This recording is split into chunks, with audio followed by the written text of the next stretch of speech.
మనం ఈరోజు sem pass అయ్యాం. మనం కాదు, నేను సెమ్ము పాస్. అసలు నేను ఈ వీడియో పెట్టాలనుకోలే, కానీ కొంతమంది కోసం పెట్టాల్సి వచ్చింది. మొన్న నేను నెల్లూరు వెళ్ళా కదా, ఫస్ట్ సెమ్ ఎగ్జామ్ జరుగుతుంది రాయాలని. అయితే మాకు డే బై డే అనమాట ఎగ్జామ్స్. కాబట్టి ఈ రోజు ఎగ్జామ్ అయిపోగానే తర్వాత ఖాళీ కదా. అప్పుడు నెల్లూరు అంటే మన రోడ్డు పక్కనే ఉంటాయి మనకేం కావాల్సిన. నెక్స్ట్ డే హాలిడే కదా ఎగ్జామ్ తర్వాత అని చెప్పి నేను ఒక రోజే ఒక 2-3 వీడియోలు తీసి పెట్టుకుంటాను అనమాట.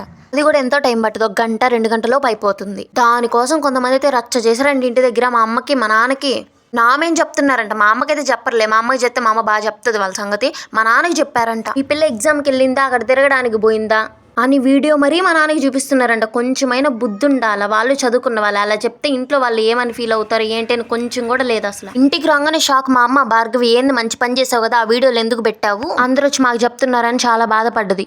మళ్ళీ నా దగ్గరికి వచ్చి వాళ్ళు భలే తీస్తున్నావే వీడియోలు అని చెప్తారు.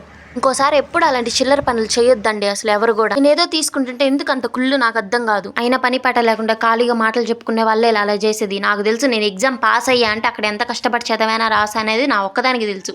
సో ఇంకోసారి అలా చెప్పొద్దు. వీడియోని చూస్తూ వెళ్తూ ఒక లైక్ ఇచ్చి సబ్స్క్రైబ్ చేసుకోండి అబ్బా.